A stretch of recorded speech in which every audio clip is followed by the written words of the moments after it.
Hey there, everyone. Today I want to rip off the bandage on some issues within the Deleuze-Guattari YouTube community that has a serious problem with a particular creator, Deleuze-Guattari Quarantine Collective. I have received many complaints about this creator, specifically Brooks, from people whom I will keep anonymous, both online and in real life, about their behavior and what kind of community and culture they are encouraging with the kind of content that they are producing. Initially, I was going to reserve my complaint to a casual video I released on my second channel over a month ago, but the complaints are getting so consistent in response to the Michael Burns situation that I feel that it is necessary to make a wider statement on Brooks's behavior and why I believe that he is problematic for the discourse surrounding Deleuze-Guattari at large. To be clear, I'm not interested in analyzing the situation between Brooks, President Sunday, and Michael Burns. Burns appears to be a typical philosophy slop tuber who doesn't provide much of anything new to the discourse, but, liberals love him. He's also has a bit of a concerning plagiarism claim levied against him by Sunday, so to be clear, I have no interest in defending Burns, and he's not even the main subject of this video. But the problem is more so that Brooks's behavior towards Burns was received very poorly by outsiders, and reflects a larger issue about Brooks. I will say, it is a huge shame that Brooks, of all people, is getting the spotlight through the situation when so many other channels provide equally useful information with great explanations in a variety of formats without the constant put-downs. Unfortunately, I think that the cinema that Brooks constructs through his streaming and media channels is appealing to a wider audience in comparison to those created by other Deleuze-Guattari YouTubers, because it directly engages with expected structures of engagement on various media platforms. Instead of being a white guy lecturing you in front of his books or a person telling narratives with stock footage, he presents himself more like a conventional streamer with neon lights, a green screen, and a nice-looking setup. It's clear that Brooks has experience in the realm of social media and how to attract an audience. And through this persona, instead of merely producing educational content, Brooks aims to be provocative, to cause energy and fights spilling out all over the place, and not in ways that are productive, in my opinion, but rather ones to establish social territories and seek engagement. This time it has gone so far that even atheist skeptics are complaining about it. Yes, the original debate bros of YouTube. Not to mention that this style of cinema seems to be at odds with Deleuzean thinking itself. Check out this famous quote from What is Philosophy by the dynamic duo. To criticize is not only to establish that a concept vanishes when it is thrust into a new milieu, losing some of its components or acquiring others that transform it, but those who criticize without creating, those who are content to defend the vanished concept without being able to give it the forces it needs to return to life, are the plague of philosophy. All these debaters and communicators are inspired by resentment. They speak only of themselves when they set empty generalizations against one another. While DGQC does produce useful educational content to its viewers in some videos and other material, it is inherently problematic in that this material is presented in a way to engage in social debates or to establish social territory aggressively, which is what we see with Brooks' strategy here. It feels like personally his channel is more about achieving social media presence than actually utilizing the works of Deleuze-Guattari to produce new ways of thinking and new lines of flight. Like any cinema, this behavior reproduces itself in the viewer, resulting in producing a community that is notorious for its pretension and aggression, similar to what we experienced previously with the atheist skeptics in the 2010s. As a creator in this sphere, I feel that because of his aggression, I have to be aware of and acknowledge the presence of Brooks and his project, and its influence on the discourse at large. It ultimately influences my script writing to defend myself in potential retaliation from his aggressive behavior, which is not something that I personally think is healthy for the discussion at large. We should not always be at edge in fear of being publicly humiliated by this guy in a manufactured spectacle. I know for a matter of fact that I have a consistent, coherent understanding of Guattari that I can confidently discuss with experts, but I have to worry about how a very particular framing may cause a slight detail that would result in this petty kind of abusive behavior. We should not have to feel constantly threatened by the possibility of aggressive, self-motivated individuals in the community. I also don't think it's necessary to be 100% accurate in an explanation when discussing an idea. What is important is that people understand the core principle behind the idea. By providing the resources for people to be able to fill in the gaps, we not only introduce our own understanding of these ideas, but also produce a means for them to be able to figure it out on their own interpretations, which I think is fundamentally more important than simply insisting on a particular interpretation.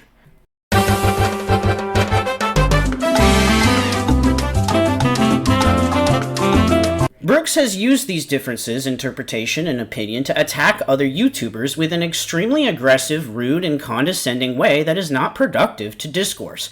He has very strong opinions on YouTubers like Plastic Pills, Acid Horizon, and others. While he may bring up valid critiques in these videos, he is much more interested in stirring the pot through constant nitpicking and misrepresentation. No more is this more apparent than in the video where he criticizes the YouTuber Gavin Young philosophy, which is called The QC Reacts, trying to critique Gavin Young philosophy. Here, he responds to Gavin Young's interpretations of Deleuze-Guattari's description of fascism from Anti-Oedipus. Now, full disclosure, I am friends with Gavin, but I found out about this through someone else. I'm not speaking on behalf of Gavin, rather I am extremely angry by how he has been treated and how Brooks continues to proliferate this kind of attitude among the community. Now, in my personal discussions, I believe that Gavin has a decent grasp of the core concepts of Deleuze-Guattari. That doesn't mean that Gavin is perfect in everything he does, but I also don't think he is a bad philosopher by any means. He is just learning how to be a better communicator with impromptu discussions, which can be very challenging. Additionally, I am not the only person within this community that has respect for Gavin and his interpretations. Now, I'm sure some viewers will object. What can this punished Felix guy really say about his own expertise on the subject? Well, I'm not an academic, but I have been creating videos on this subject for years now, and I can easily hold a conversation talking with experts on the subject of Guattari without having to think twice. So I think that I have a good level of confidence in the core ideas being discussed. Also, I will admit I didn't watch the entire 6-hour stream. Forgive me for having more important things to do, but he doesn't even talk about Gavin until 2-3 hours in. Why call the video trying to critique Gavin Young's philosophy then? I'm not sure if maybe he got distracted or something, but I think it's pretty inappropriate to name your stream saying that you are criticizing someone else in a way that implies they are lesser or annoying to their audience, and not even talk about it for almost 2 hours. This is both a bait and switch for the viewer, and also using the discussion to stir drama to attract viewers at the expense of another YouTuber. In this case, it might be better to just have the title with 3 subjects discussed in the stream, for example, machines, the symbolic order, and fascism. This makes it sound a lot less like he's attacking Gavin. As it stands, though, the title of the book provokes aggression. This is worsened by how Brooks actually treats Gavin when he finally gets to him in the video. To Brooks' credit, he does make some minor points that are correct. For example, he is correct that it is not accurate to refer to May 1968 as riots, but it is likely that Gavin simply copied the language from a resource that was critical of the protest and adopted the language unconsciously. He is also correct to criticize Gavin for claiming that societies form to meet the needs of its people. It's likely that this interpretation slipped out and Gavin just messed up. To me, it's no biggie and something that can be corrected in a future episode. Everyone makes mistakes. But to Brooks, it's a deeply offensive misunderstanding that must be aggressively corrected. Before he even gets into his first criticism, Brooks treats Gavin as a child, focuses on his age and how young he is. No. Oh no. Won by Donald Trump. It's brought a resurgence of discussions surrounding... Stop for a sec. Be nice. Why? Be nice. I'm gonna... Kid. I'm sure he's nice. Okay, go easy on him. Don't be an asshole. I will generally be kind. Okay. Do you know him? Okay. No, I just know he's very young and he's very earnest and he's not a shithead. I'll take earnestness. I'm fine with it. I watched 2 minutes of it and I went, oh no, and I realized I have to. It is a teachable moment. He literally calls him a baby at one point. So I'm going to be nice. And for me, I'm nice. He's a kid. He's just a baby. I don't mind. We're all dumb. We're all babies. Well, Brooks, I really don't care how old Gavin is, okay? I'm 32 and I have some hair on my chest, and I think your behavior is pathetic. What, are you really gonna call a 32-year-old man a child? I mean, you did say you would in your stream. You kids. When I say you kids, I mean anyone under 20 for sure, but 20 to 30, absolutely, and possibly 30 to 40. But would you actually do it? I really don't appreciate his relaxed nature of calling fully grown adults kids and talking down to us like we are not familiar with how things used to be, especially when he insists that he already knows we haven't experienced what he did, even though I know that is not true because I literally experienced the same things that he's talking about in the stream and I watched my parents fight it the entire fucking time. At the end of the day, none of this has anything to do with anything other than for Brooks to project a father figure onto his audience and his age with his experience. It really makes it obvious how he actually sees himself, superior to the younger generations because of his advanced age. What structure do you think that is repeating? Keep that shit to yourself and focus on what's being said. The problem would be in what he's saying, not how naive he is to believe in anything. By the way, did I mention that this is all in response to Gavin using the election of Donald Trump as an introduction to the subject of fascism? Oh, this is a thing. I'm going to let it play for a second. Time and time again, Deleuze-Guattari seem the most apt thinkers to Here we go. Just take 2 seconds and listen. go to in terms of diagnosing our current social situation. And in the wake of the 2024 U.S. presidential election being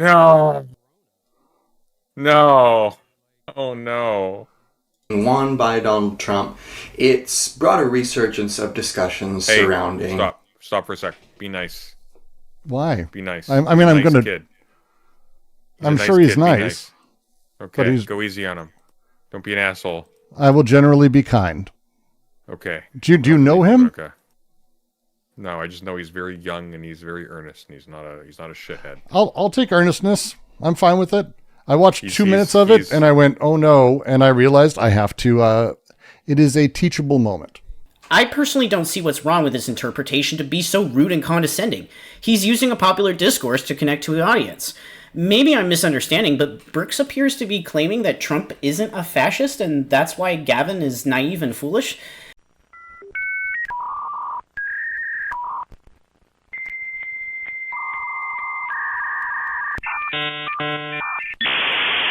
I can completely understand why Gavin thinks that's an absurd claim.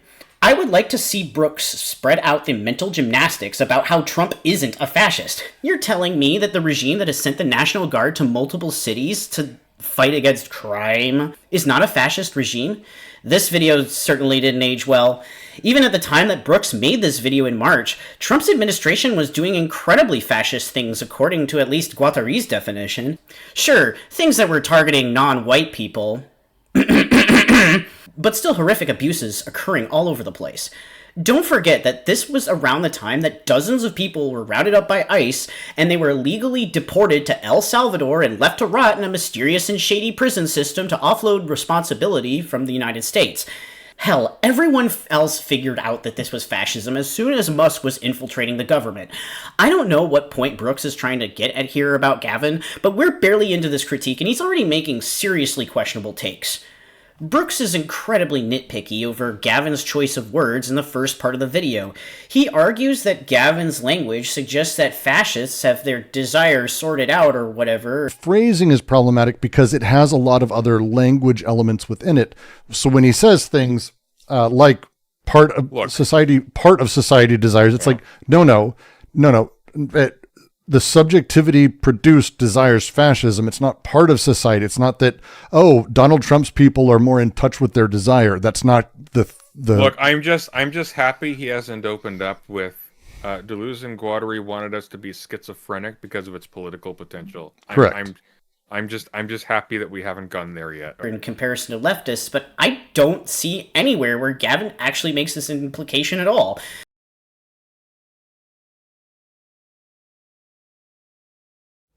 Time and time again, Deleuze and Guattari seem the most apt thinkers to go to in terms of diagnosing our current social situation. And in the wake of the 2024 U.S. presidential election being won by Donald Trump, it's brought a resurgence of discussions surrounding fascism and state control. And this is a topic that's discussed in detail in Deleuze-Guattari's work, especially in their first work they did together, Anti-Oedipus, written in 1968, coincidentally the same year of the May 68 riots, which were over similar concerns. And one of the things that's very central to Deleuze-Guattari's theory is the intersection between psychoanalysis and its discussion of desire, wish fulfillment, fantasy, and things like that, and more general social theory coming out of, for example, Foucault, who's doing his discourse analyses.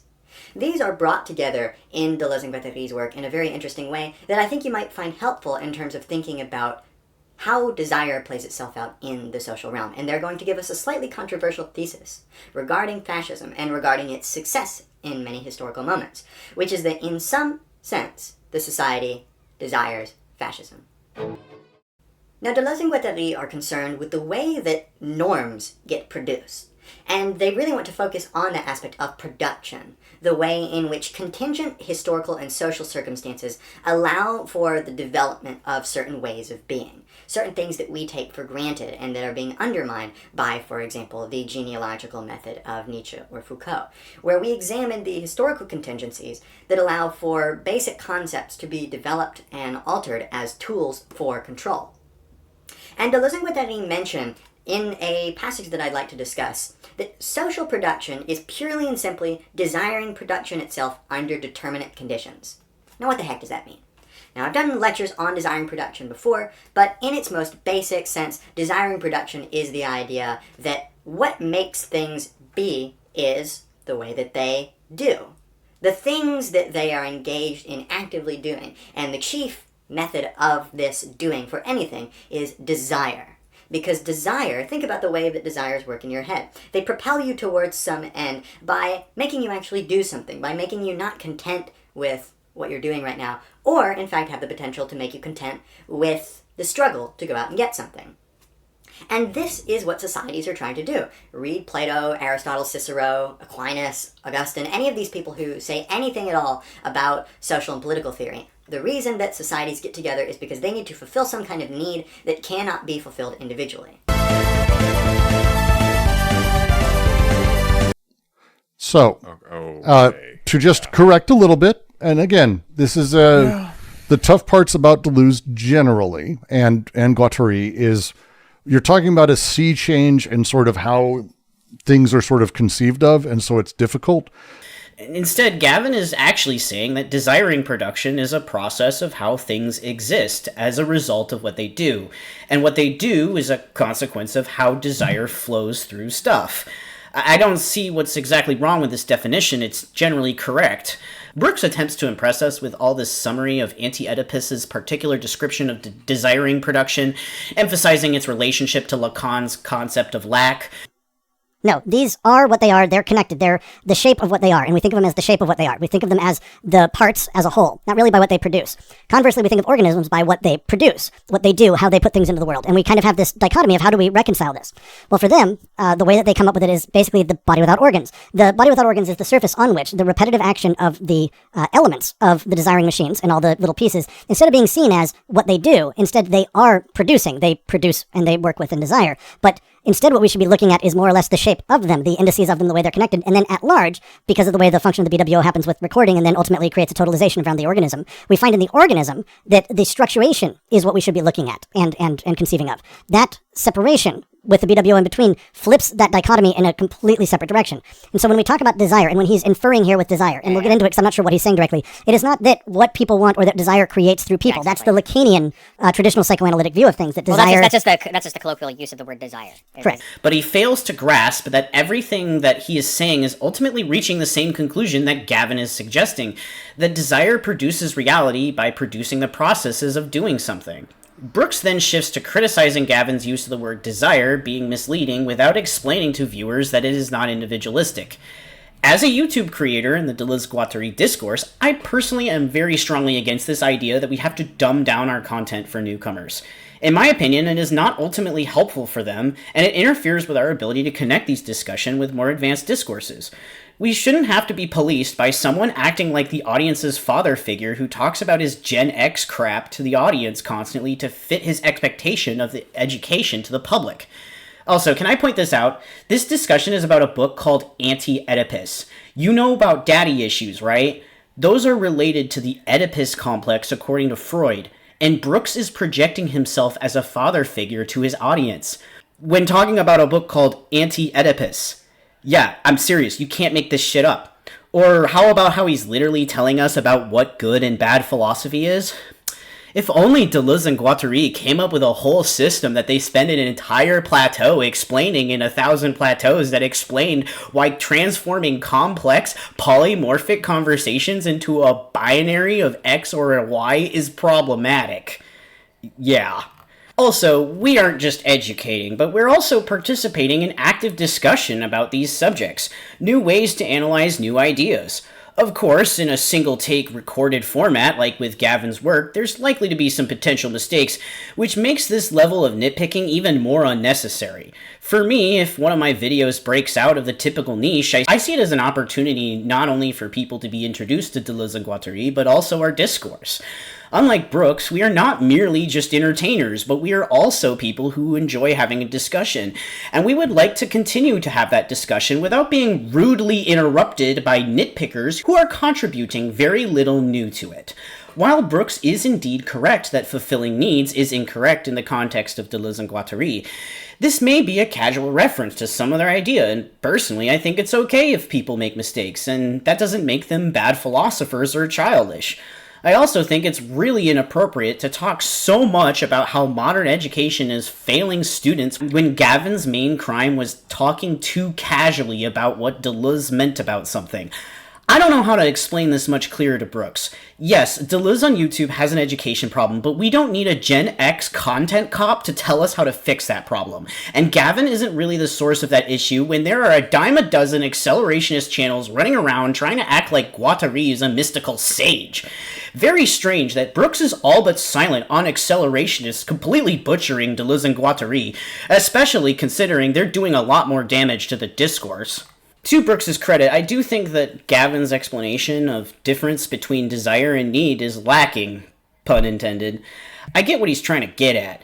Need is conceptualized by structure, while desire is something that is pre-structural. This is something that Guattari explains very clearly in his later essay, Everybody Wants to Be a Fascist. But I don't think Gavin is really that wrong about what he's saying about needs. I am rusty on Anti-Oedipus, and it is a very different text than 1,000 Plateaus and Guattari's solo works, which I'm more familiar with.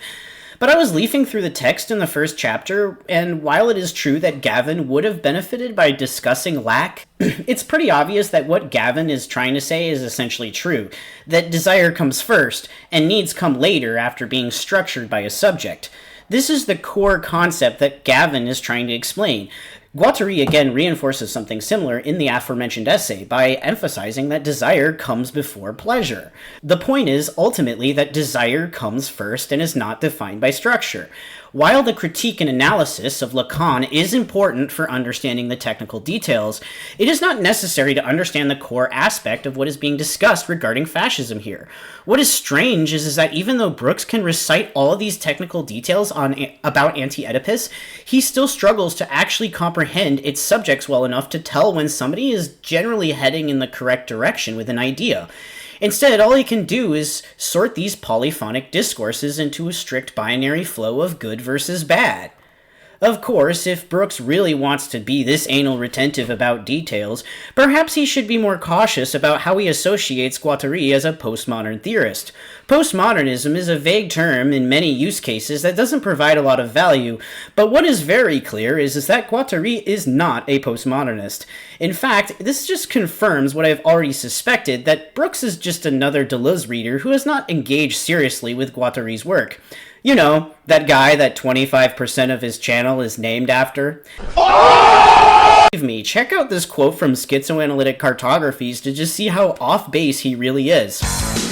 Are we not, therefore, at the center of what Jean-Francois Lyotard calls the postmodern condition, which, unlike this author, I understand to be a paradigm of all the submissions, all the compromises with the status quo? All consensual values, he explains to us, have become outdated and suspect. Only the little narratives of legitimization, in other words, the multiple heterogeneous pragmatics of language particles, whose performivity must have spatio-temporal limits, can still save some of the values of justice and freedom. Here, Jean-Francois Lyotard joins other theorists, such as Jean Baudrillard, for whom the social and the political have only ever been traps, semblances from which it could be a good idea to free oneself as quickly as possible. All social agitation being summed up as language games. One senses that the Lacanian signifier is not far away. The only kitsch slogan that Lyotard, an old organizer of the leftist journal Socialism ou Barbarie, manages to save from disaster is the right to free access to computer memories and databanks. Whether they are painters, architects, or philosophers, the heroes of postmodernity share an assessment that the crises of artistic and social practices are experiencing today can no longer lead into anything other than irrevocable refusal of any collective projectility of any scale. Let's tend to our garden, then, and preferably in conformity with the habits and customs of our contemporaries. No waves, just vogues, modulated on the market of art and opinion by the means of publicity campaigns and opinion polls. As for ordinary sociality, a new principle of sufficient communication will have to provide for the maintenance of its equilibria and ephemeral consistency. If one thinks about it, how much distance has been traveled since the epoch which one could read on the banners of French sociology? Social facts are not things. For the postmoderns, they are now nothing more than erratic clouds of floating discourse in a signifying ether. But where, for that matter, does he get the idea from that the socius can thus be reduced to the facts of language, and these latter turn into binarizable, digitizable signifying chains? On this point, the postmoderns have hardly innovated. They are directly inscribed in the very modernist tradition of structuralism, whose influence on the human sciences, it seems, must have been relayed in the worst conditions by Anglo-Saxon systemicism. The secret link between all these doctrines, it seems to me, derives from them having been marked by the reductionist ideas conveyed in the immediate post-war period by information theory and the first cybernetic research. The references that they continued trying to extract from the new communication and information technologies were so hasty, so badly mastered, that they projected us all the way back behind the phenomenological research that had preceded them. One must come back to the simple obvious fact, namely that the concrete social assemblages, which should not be confused with the primary groups of American sociology, call into question many other things than linguistic performances: ethological and ecological dimensions, economic, aesthetic, corporeal, phantasmic semiotic components that are irreducible to the semiology of language, the multitude of incorporeal universes of reference which do not willingly become integrated into the coordinates of a dominant empiricity. However much postmodern philosophers flutter around in research and pragmatics, they remain faithful to a structuralist conception of speech and language that never allows them to articulate subjective facts with the formulations of the unconscious, aesthetic, and micro-political problematics. To say this without beating about the bush, I believe that this philosophy is not one. It is only an ambient state of mind, a condition of opinion, which takes its truths from the trends of the day. Why would it go to bother elaborating serious speculative support for its thesis relative to the inconsistency of the socius? Don't the currently all-powerful media amplify complement the demonstration that effectively no matter what social link can lend itself with no apparent resistance to the desingularizing and infantilizing reduction of capitalist productions of the signifier? An old adage of Lacan's, according to which a signifier represents the subject of another signifier, could be the epigraph for this new ethic of disengagement, because in effect that is what it has come to. Only there is really nothing to be proud of in the way the postmodernists are. The whole question is rather one of knowing how it is possible to get out of such an impasse. Or, on that note, Brooks claims that we have entered a postmodern era, but Guattari clearly claims that this has happened in the 1980s.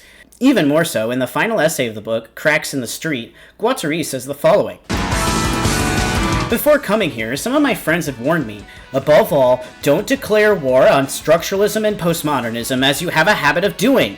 You ought to know that in the United States this sort of thing has never really been taken seriously, even when it becomes noisily fashionable. But what can you do? For the last couple of decades, like myxotosis for rabbits in the European countryside, the plague of the signifier has so ravaged the human sciences and our literature, disappearing only to reappear in other guises, that I have some difficulty getting rid of my distrust."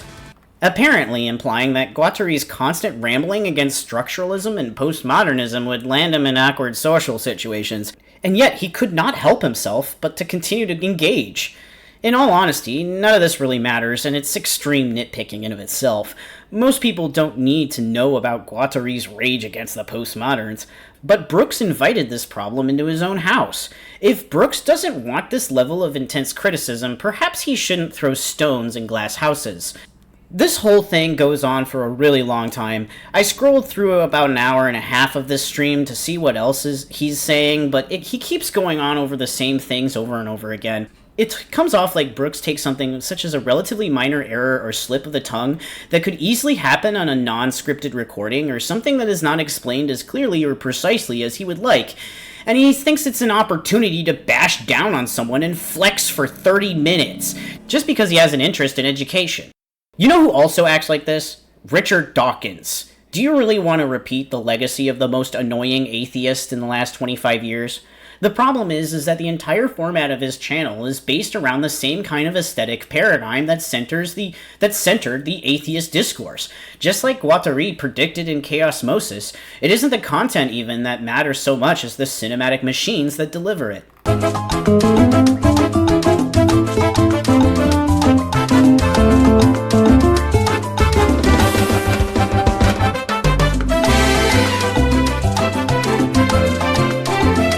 Another serious issue I take with Brooks is his attitude towards translation. First, while I am not a French speaker, I do know how to read enough French to navigate some of Guattari's more casual texts, and this appears to be more French than what Brooks is capable of. So what makes him think that he has the ability to honestly pursue his current passion project, a new French to English translation of a seminal philosophical text, as according to his LinkedIn? It's time for the moment you've been waiting for.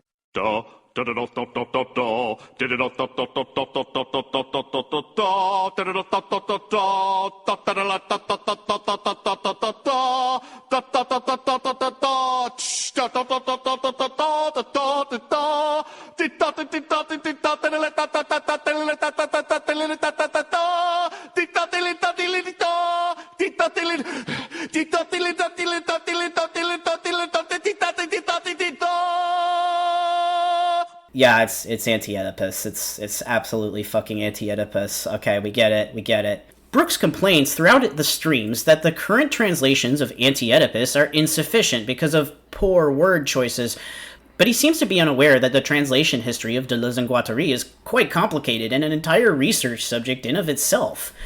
I can speak much more from Guattari's literature, but in the 1990s, there was no consistent, agreed-upon way to translate many of his word choices, or how it connected, leading to the first edition of Chaosmosis being quite difficult to understand relative to his later works. Not only this, but I can attest from personal experience that Guattari has a strange way of writing in French that really doesn't translate well. See, even with my limited understanding of French, Je m'appelle Punished Felix. Oh, brother, this guy stinks! I still understand that these texts are far more complicated to translate than simply issues of bad word choice or poor organization of ideas. Not only must the translator understand these complicated ideas being discussed, but they must be also able to translate this in a way that carries the same meaning as in French, which is nearly impossible. Brooks seems to be completely naive of the translation process, and is unaware that a major part of translation is actually contributions of the translator, their choices of what to translate, what to annotate, etc.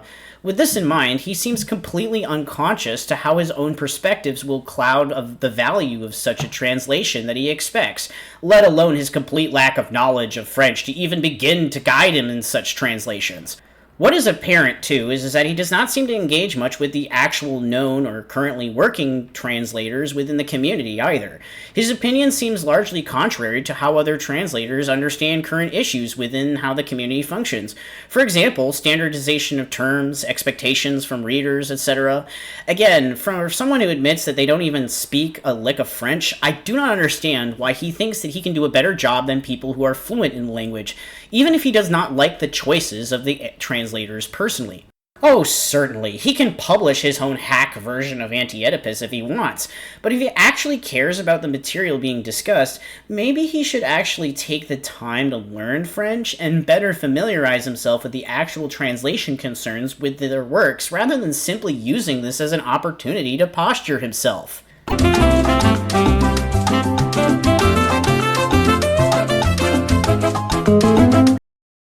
Now, I would like to discuss something I think is much more concerning about Brooks being so active in this discussion space. It started with my experience of my first encounter. I first met Brooks in 2021 in the DGQC server. I don't think he was aware of it at the time, but I was completely insane when I encountered him, and I was particularly vulnerable to paranoid delusions. After recognizing that I was a software developer interested in user interfaces, he pulled me aside in DMs and introduced me to his own project. Now, just to clarify, I couldn't find the DMs, but I'm currently working on getting a Discord data packet. I'll upload it in a few days to the DMs to prove I'm not full of shit here, and I'm pretty sure he also talked about it publicly in his server, so I'm sure you can find it if you really want to, but... Anyways, this project, called Rhizome Productions, was an attempt to combine augmented reality technology with emotional narratives. Essentially, Brooks uses a VR headset along with a stage with tactile props to project a new kind of cinematic experience to the player. One game, called Hero, was developed in 2019 and was submitted to Laval Virtual 2019, where it was a finalist in the VR for a Cause category.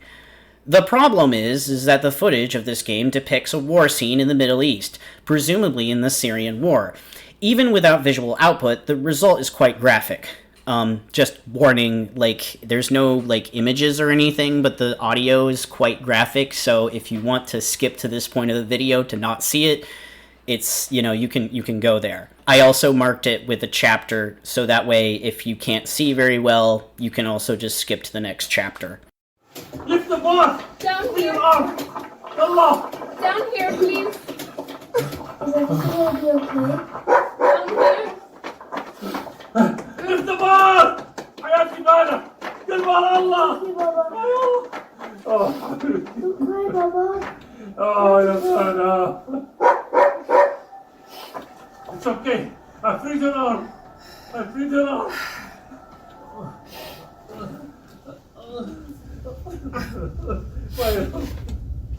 My love, my princess. Habibti, my man. Thank you.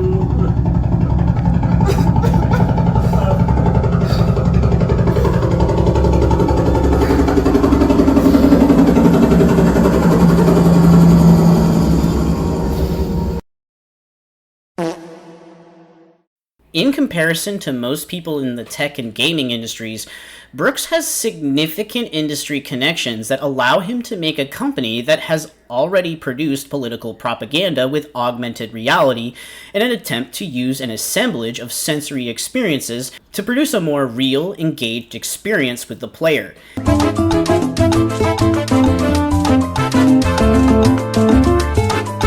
He is effectively constructing a machine that deliberately makes people feel a certain way about a political conflict known for being a proxy war with heavy foreign influence. Not only this, but his connections are very deep in the gaming and entertainment industries, with connections to LucasArts, Bungie, IGN, and others, according to his LinkedIn. To me, it is very suspicious whenever anyone with this level of involvement in these well-known sources of political propaganda, along with having connections to the social machines that function as a way to keep American desire within the confines of its imperialist project, and that person suddenly decides that they are an important educator on Deleuze, with no background in philosophy, by the way, and minimal interaction with other people within the field. Now, mind you, I have no background myself and also come from the tech field, but I'm also not trying to transform all of the complex discussions surrounding Deleuze and Guattari online into my own perception of what is right and wrong, centering the discourse around me and my face.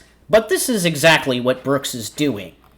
Not only could this technology be used in theme parks to push neoliberal narratives on a massive scale, similar to that dark ride Universe of Energy in Epcot in the 1990s, sponsored by and promoting the oil industry, but any sort of political material would be influenced by investors.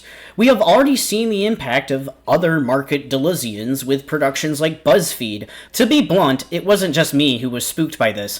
Multiple people in my server at the time were pretty suspicious about this whole thing.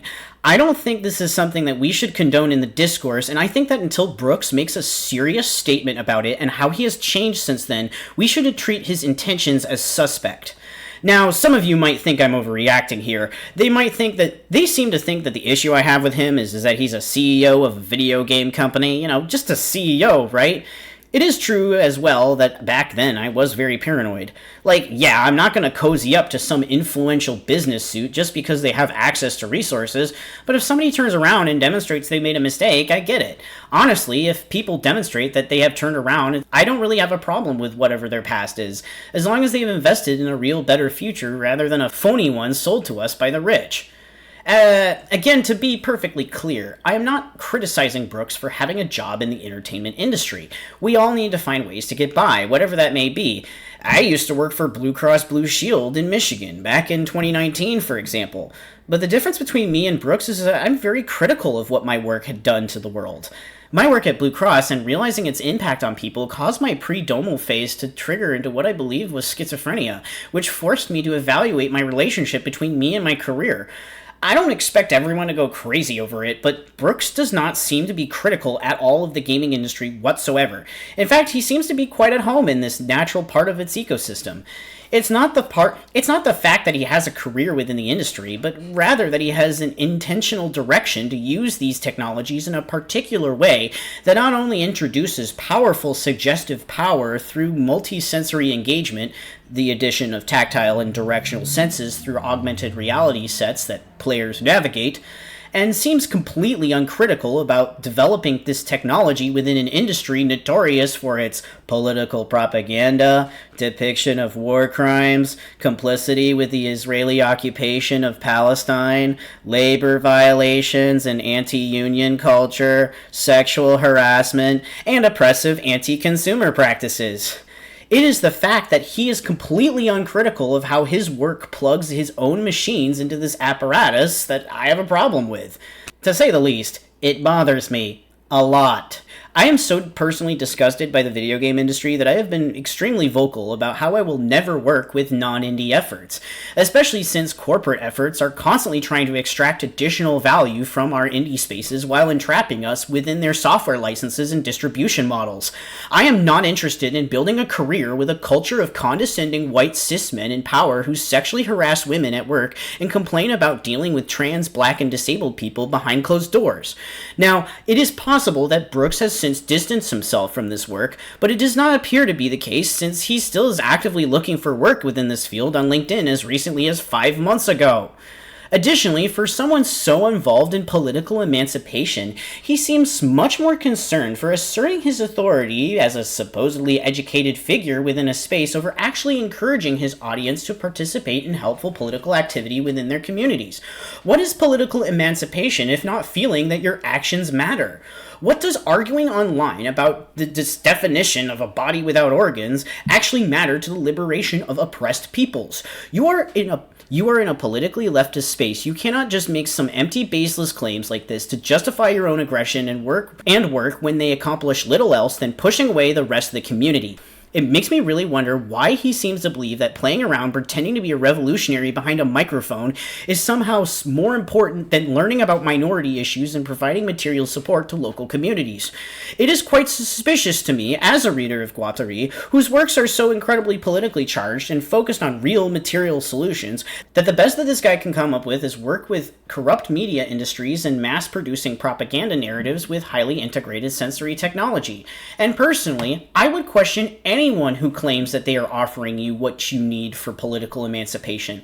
Quite frankly, nobody needs Deleuze-Guattari to politically emancipate themselves.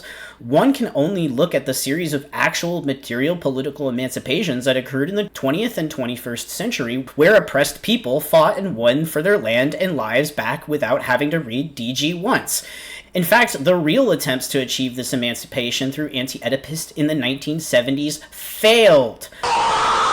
The effort of understanding this political failure is still actively discussed, and so to claim that any interpretation of Deleuze-Guattari provides any emancipatory power in of itself is simply a dishonest evaluation of the history and the current state of the literature, and such claims should be extensively scrutinized. That potential does exist in my opinion, but it's not explored, and Brooks does nothing to actually produce anything new in this direction.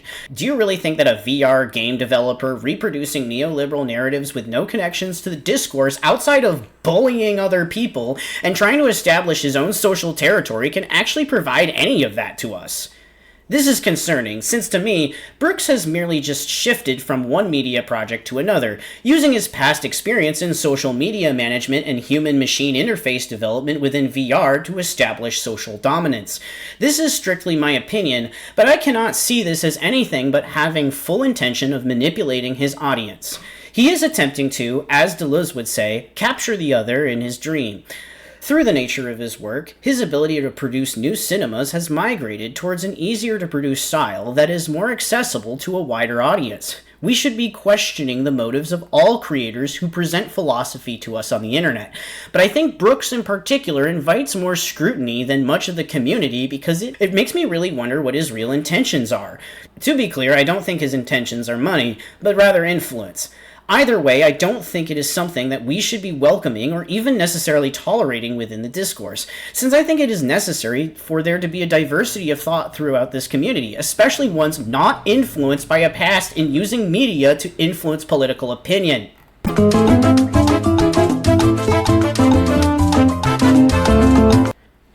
Okay. Before Brooks brings it up, yes, I did get banned from the DGQC Discord server. With a unilateral vote, no less. I would hope so too, since by the point I was banned, I was mostly just trolling the server nonstop. Otherwise, they would be pretty lousy moderators. But why would I do such a horrible thing? See, the server mass produces the same kind of cinemas on a small scale that Brooks produces on his channel, criticizing people, establishing social territories, and focusing more on impressing people than actually making real, tangible progress. I was very frustrated by this behavior, so I went trolling mode. However, funny enough, the final straw was actually not me trolling. Serious. In fact, it was me trying to genuinely have a last-ditch effort to educate someone in that server. Yeah. You know, Brooks, you care so much about education and accurate portrayal of political events, maybe you should, actually pay attention to how people, talk about this shit, in your server, because these people have no fucking idea what they're doing. See, for example, this incident involved a student trying to research Vietnamese leftist movements.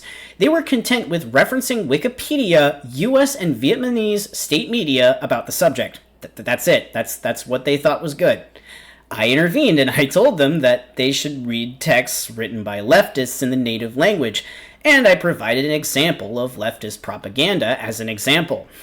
What happened next solidified my beliefs in what Brooks is producing in his audience is very toxic. Instead of treating the paper as an example of potential leftist Vietnamese literature, I was called out for not having read the paper. Apparently it was some militant propaganda or something. Look, I don't care. It's not my job to read the example of leftist literature I provided. I'm not going to do your homework. I am only provided an example to demonstrate to the person how to potentially seek research and how to get a wider perspective. Not only this, but I was confronted by multiple people about this in an aggressive way. Not a way to better clarify or understand, but to repress. It does not matter if you personally think the piece sucks or not, it's part of the literature and acts as a data point for understanding the larger state of Vietnamese leftism, even if it turns out to be fabricated. In that case, I really don't care that I was banned, because what kind of community is really worth it if you can't even give out gentle advice? Brooks, if you're really listening, think about what you're producing. You used the example about how society desires production of cancer, but can you not see how you are actually actively producing such a society? Should we not expect better philosophy education on YouTube?